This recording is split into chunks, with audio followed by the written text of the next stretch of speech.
आइए बच्चे, आज हम गोलीय दर्पण में R बराबर 2F या बोलिए F बराबर R/2 सिद्ध करने जा रहे हैं। क्या सिद्ध करने जा रहे हैं?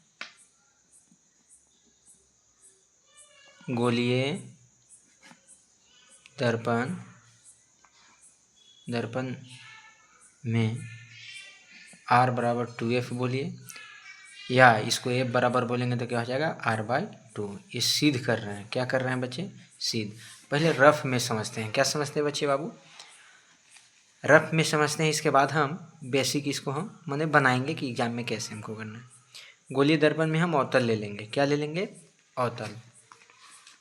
अवतल लेंगे तो यह वास्तविक से बनेगा, और उत्तल लेंगे तो काल्पनिक से बनेगा। सेम रहेगा, कोई दिक्कत नहीं है। ये प्रधान अक्ष P F, अभी क्या रहेगा C, ये आप जानते होंगे PF C।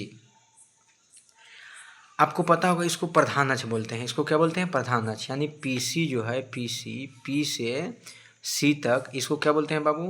प्रधान अक्ष, या इसी को क्या बोलते हैं? मुख्य अक्ष। क्या बोलते हैं बाबू? मुख्य अक्ष। अब देखेंगे हम लोग कि यहाँ से P से F तक, P से F तक यानी PF क्या है? फोकस दूरी। क्या है? फोकस दूरी। यानी इतना दूर क्या है बाबू? फोकस दूरी F। क्या है? फोकस दूरी। अभी जितना होता है इतना यहाँ भी होता है, तो ये भी क्या है? फोकस दूरी के बराबर ही दूरी। तो यहाँ से PC बराबर इसी को क्या कहेंगे? वक्रता त्रिज्या। क्योंकि गोल बनेगा तो त्रिज्या काम करेगा, तो ये क्या हो जाएगा बच्चे? R। PC ही क्या हो जाएगा? R, वक्रता त्रिज्या, बराबर क्या हो जाएगा? तो कहेंगे यहाँ से PF और प्लस में FC। यानी पूरा यहाँ से PC, आइए अलग हम चित्र छापते हैं। गोल होगा तो यहाँ से इतना दूर दर्पण है, जितना दूर तोड़ के हम दर्पण बनाए हैं, तो इसका सेंटर होगा तो क्या बोलेंगे? C। यहाँ मिलाएंगे इसको तो ये P, और बीच में यहाँ क्या होगा? F क्या है कि जब मुख्य अक्ष यानी प्रधान अक्ष के समांतर अगर किरण हम भेज रहे हैं तो परावर्तन के बाद कहाँ से होकर गुजरता है? फोकस से होकर गुजरता है। कहाँ से होकर गुजरता है बच्चे? फोकस से होकर गुजरता है। तो यहाँ पर यहाँ अगर PC बराबर बोलेंगे, PC बराबर तो इतना दूर का ए टुकड़ा और ए टुकड़ा बराबर होगा, और दोनों को जोड़ देंगे तो त्रिज्या निकल जाएगा।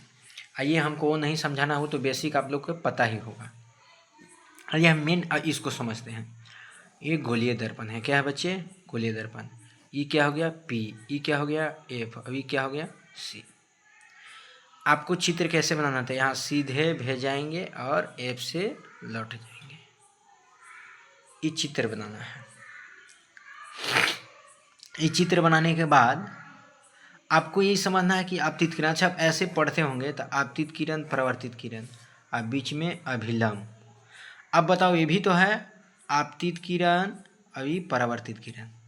आपतित किरण, परावर्तित। सर अभिलंब यहाँ कैसे डालें? तो याद रखना, अभिलंब सेंटर से जाता है। कहाँ से जाता है? सेंटर से। यानी क्या हो गया? अभिलंब। क्या हो गया बच्चे? अभिलंब। फिर से बता रहे हैं, बड़ा चित्र लेते हैं।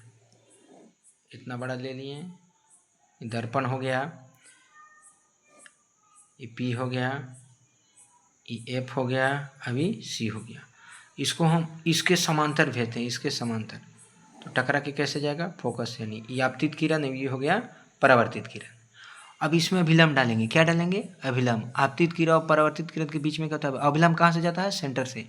याद रखिएगा, अभिलंब कहाँ से जाता है? सेंटर से। सेंटर से भेज दिए तो आपके हिसाब से ये आपतित किरण, यदि आपतन कोण और परावर्तन कोण आपस में क्या होते हैं? बराबर। अगर ये थीटा है तो ये भी क्या रहेगा बच्चे? थीटा। ध्यान से समझिएगा, ये थीटा है तो भी क्या थीटा रहेगा? कैसे जी?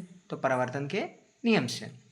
आइए एक बात और अब आपको समझना है। इसका नाम दे देते हैं B, नाम देते हैं यानी ए बी नाम देते हैं, यानी ए यहाँ, बी यहाँ। यहाँ पर ही आप एक चीज़ को ध्यान से देखिएगा। आप 9th में पढ़े होंगे जब दो समांतर रेखा, क्योंकि ये जो है AB या किसका? PC के क्या है बच्चे? समांतर है। तो आप 9th में पढ़े होंगे समांतर, ऐसे पढ़े होंगे। नहीं भी पढ़े होंगे तो ध्यान दीजिएगा, ये नियम आप पढ़े होंगे कि यहाँ वाला कोण यहाँ के बराबर होता है। अगर ये अल्फा है तो ये भी क्या होगा अल्फा। ये आप एकांतर कोण पढ़े होंगे, एकांतर कोण पढ़े होंगे कि ये वाला कोण ये धैले धैले यहाँ बराबर हो जाता है, तो एकांतर कोण से एक कोण क्या हो जाते हैं बराबर। तो यहाँ भी हम ऐसा करें क्या, ये समांतर है ये है, यानी ई वाला जो है इसके समांतर है, तो ई वाला थीटा देखिए जेड बन रहा है, जेड कॉन्सेप्ट आपको बताए थे कि जब भी जेड बने, अब ई जेड का ए मुँह और ए मुँह समांतर रहे तो ई वाला कोना यहाँ के बराबर हो जाता है। जेड कॉन्सेप्ट आपको बताए थे।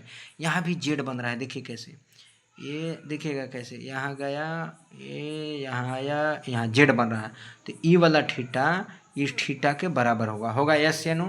चलिए फिर से हम बता रहे हैं, हमने किया क्या बच्चे, तो हमने यहाँ पर ऐसे छापा दर्पण, यहाँ प्रधानाज P, यहाँ हो गया F, यहाँ हो गया C, सीधे भेजाएंगे F से लौट जाएंगे, अब C से यहाँ पर अभिलंब डाल देंगे, आपतन कोण परिवर्तन के क्या आ जाएगा बराबर।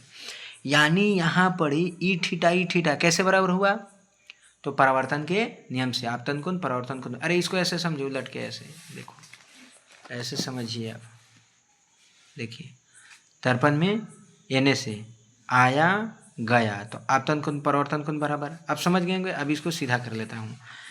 तो यहाँ पर आपतन कोण परावर्तन कोण के क्या हो गया बराबर। अच्छा कोई बोलेगा ई इसके बराबर कैसे हो गया, ई थीटा इसके बराबर कैसे हो गया, तो एकांतर कोण से, जब इस समांतर रेखाएं के बीच यदि कोई प्रतिच्छेदी करता है तो एकांतर कोण से वो दोनों आपस में क्या हो जाएंगे बराबर।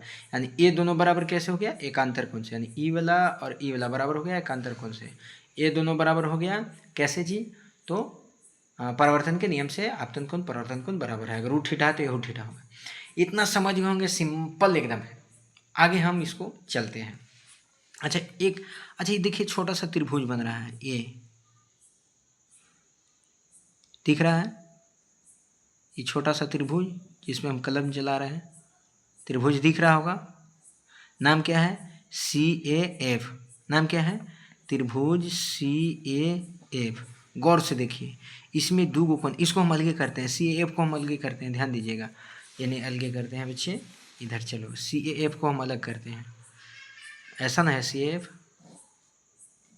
ऐसा है, यहाँ है थीटा, यहाँ है थीटा, तो हम कह सकते हैं कि दो गो कोण बराबर है। देखिए यहाँ पर त्रिभुज CAF में दो गो कोण क्या है बराबर है। अब दो गो कोण बराबर है तो दो गो भुजा भी बराबर होंगे। ये आपको 9th में हम पढ़ाए हैं कि ए कोण के सामने ए वाला और ई कोण के सामने ई वाला आपस में क्या होंगे बराबर, अर्थात ई वाला ई वाला आपस में क्या होंगे बराबर होंगे। तो एक कैसा त्रिभुज हो गया समद्विबाहु, कैसा त्रिभुज हो गया समद्विबाहु, कैसा त्रिभुज हो गया समद्विबाहु। अब समद्विबाहु है तो दो भुजा बराबर, यहाँ पर ही ध्यान दीजिए, ये समद्विबाहु त्रिभुज है, ए समद्विबाहु है, यानी ई थीटा तो ये भी क्या हो गया थीटा, तो ये समद्विबाहु हो गया। तो इसका दो बराबर होगा, कौन कौन बराबर होगा, तो CF बराबर होगा किसका, तो AF का। देखिए ई वाला इसके बराबर होगा, इसके थीटा के सामने वाला ई और ई थीटा के सामने वाला ई आपस में बराबर होगा। आप समद्विबाहु त्रिभुज नहीं पढ़े हैं जी, समद्विबाहु त्रिभुज में ऐसे क्या है, कोई त्रिभुज यदि हम समद्विबाहु बनाते हैं ऐसा, अगर ई थीटा है और ई थीटा है तो एक सामने वाला ई और एक सामने वाला ई आपस में क्या होंगे बराबर, तो थीटा के सामने वाले भुज आपस में क्या हो जाते हैं बराबर। तो सिंपल सा कहने का मतलब है ई इसके बराबर हो गया, सॉरी ई इसके कैसे बराबर हो गया, तो हम आप शुरू से चलते हैं। देखो आपतन कोण परावर्तन कोण के नियम से ये दोनों बराबर है, ये दोनों हो गया एकांतर कोण से बराबर। अभी छोटा सा एक त्रिभुज बना, इसमें देखा गया कि दो गो कोण बराबर है, तो दो गो कोण बराबर है तो दो भुजा भी बराबर होगा, अर्थात समद्विबाहु त्रिभुज हो गया। और समद्विबाहु त्रिभुज में दो भुजा बराबर होंगे, ई वाला और ई वाला मैं लिख दिया हूँ, कोई दिक्कत नहीं, होना भी नहीं चाहिए बच्चे। अब देखते हैं बच्चे, अब यहाँ हम करेंगे क्या, इसको मानेंगे कि ई जो है ए बिंदु ए, यहाँ जो है ए मानते हैं कि पी के ए जो है पी के काफ़ी निकट है, क्या है काफ़ी निकट है, काफ़ी निकट, यानी मान के चलना कि ए जो है पी ए पास है, तो ए अगर पी पास आके बैठेगा, ए अगर पी के पास तो क्या होगा बच्चे, तो कहेंगे ए अगर यहाँ पी के पास आके बैठेगा, ई वाला ए यहाँ के बैठेगा, तो कहेंगे कि जो ए यहाँ पर पी एफ जो होगा पी एफ ये बराबर होगा किसका, तो ए एफ का, किसका ए एफ का। फिर से बता रहे हैं, मानना है कि ए काफ़ी किसके पास है, बी के पास। तो ई वाला अगर इसके पास आएगा, ई जो है इसके पास आएगा, तो ई दोनों आपस में क्या हो जाएंगे, बराबर, यानी ई इसके बराबर हो जाएगा।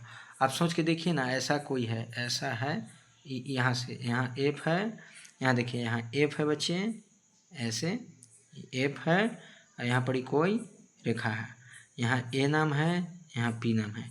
कहेंगे ए एकदम पी पास नज़दीक है, तो ना कहेंगे कि इन्हीं दोनों बराबर है। तब एकर एकदम काफ़ी नज़दीक है, तो इन्हीं दोनों क्या होगा, एकदम बराबर होगा। तो यहाँ भी वही कर रहे हैं।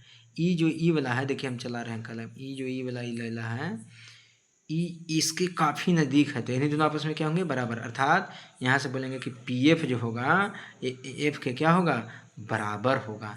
तो पी एफ एफ के बराबर होगा। ये समीकरण 1 है, ये समीकरण 2 है। समीकरण 1 तथा 2 से, 1 तथा 2 से, 1 तथा 2 से देखिए आर एच एस बराबर, तो एल एच एस भी आपस में क्या होंगे, बराबर। एल एच एस बराबर तो आर एच एस बराबर, यानी एक तरफ दोनों बराबर है तो दूसरा का तरफ भी आपस में बराबर होगा। यानी समीकरण 1 तथा 2 से क्या हो जाएगा, सी एफ बराबर क्या हो जाएगा, पी एफ। यानी ई और ई बराबर हैं, तो ई और ई भी बराबर होंगे। इसको मान लेते हैं समीकरण 3। कोई दिक्कत बच्चे? चलिए, कोई दिक्कत नहीं है।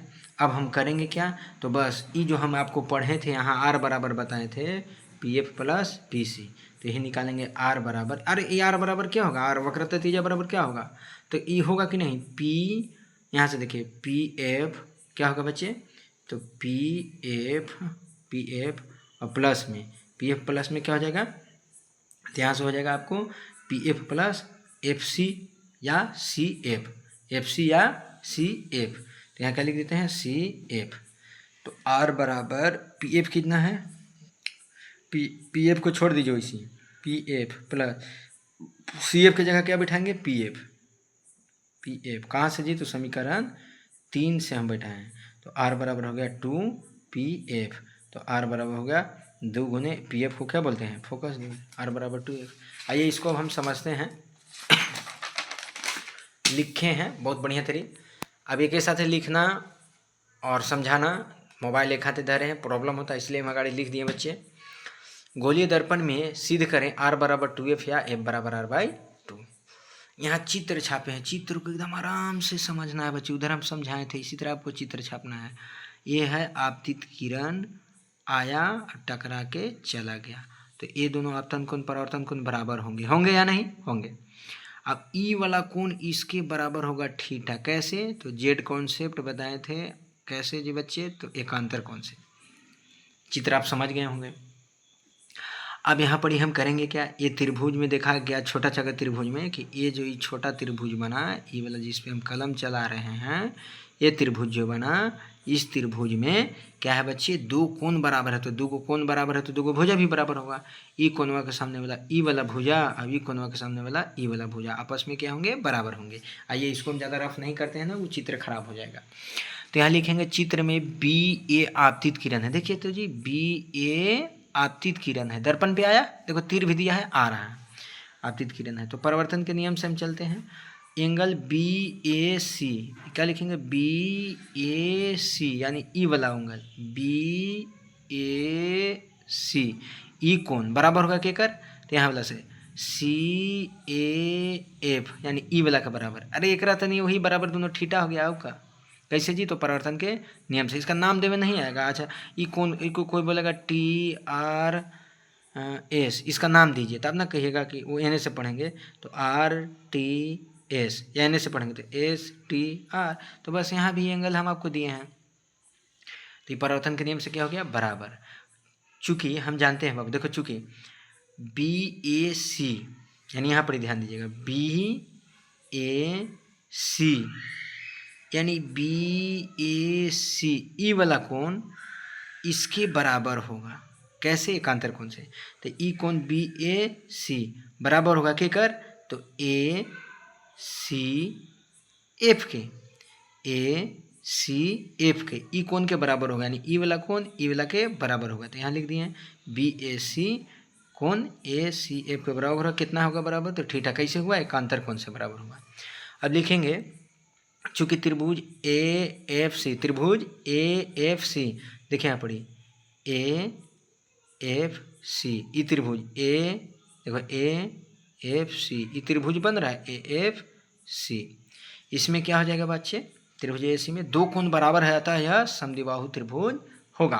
और जब समबाहु त्रिभुज होगा तो दो भुजा बराबर होगा। कौन कौन, एफ सी एफ के बराबर होगा। यहाँ ध्यान दीजिए, दो भुजा कौन बराबर होगा, ए एफ किसके बराबर होगा, सी एफ का, यानी ई वाला इसके बराबर होगा, ई वाला इसके बराबर होगा।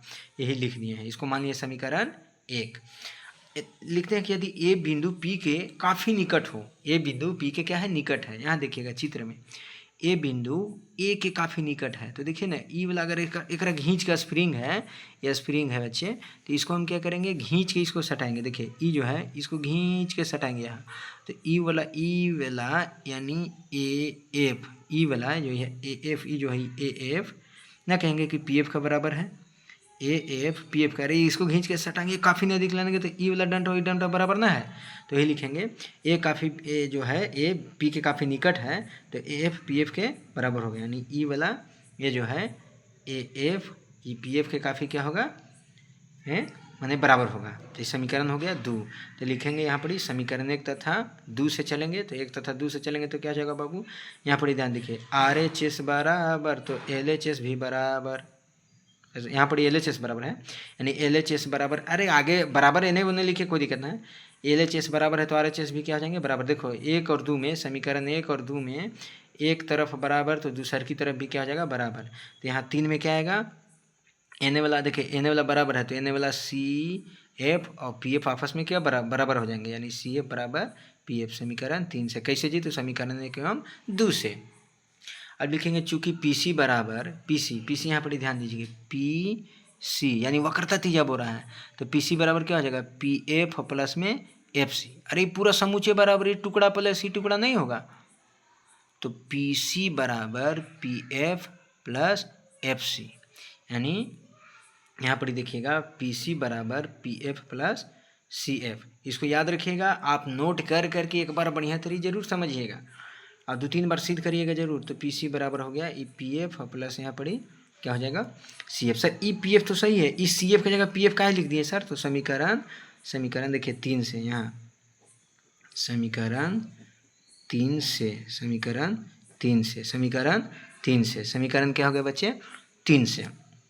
अब समीकरण 3 से क्या है, तो यहाँ कैसे हो गया, तो देखिए समीकरण 3 में कह रहा था ना, देखिए समीकरण 3 में आप ताकिए पी एफ किसके जगह बैठाना है, सी एफ के जगह पे पी एफ, तो यहाँ पड़ी है ना सी एफ, इसके जगह क्या बैठा दिए हैं पी एफ, तो इस सी एफ के जगह पी एफ कैसे आया, समीकरण 3 से। आप उतार के समझिएगा, तो देखिए पी सी बराबर पी एफ और पी एफ, 2 पी एफ हो गया, पी सी को आर वक्रता तीजा बोलते हैं, देखिए ना पी से सी तक क्या है वक्रता तीजा आर, और 2 अब पी एफ क्या है, तो देखिए हैं, तो पी एफ क्या है, इसी को तो क्या बोलते हैं फोकस दूरी, तो ये हो गया 2f, या इसी को एफ बराबर निकालेंगे तो 2 भागा में चल जाएगा, तो आर बराबर 2f, यही क्या हो गया प्रूफ। इसको हम जूम कर रहे हैं बढ़िया तरीके से रोक करके, अब ऐसे उतारना है, इस तरह देखिए रोक लीजिए बच्चे, अब आराम से उतारिए और समझना है। चलिए ठीक है।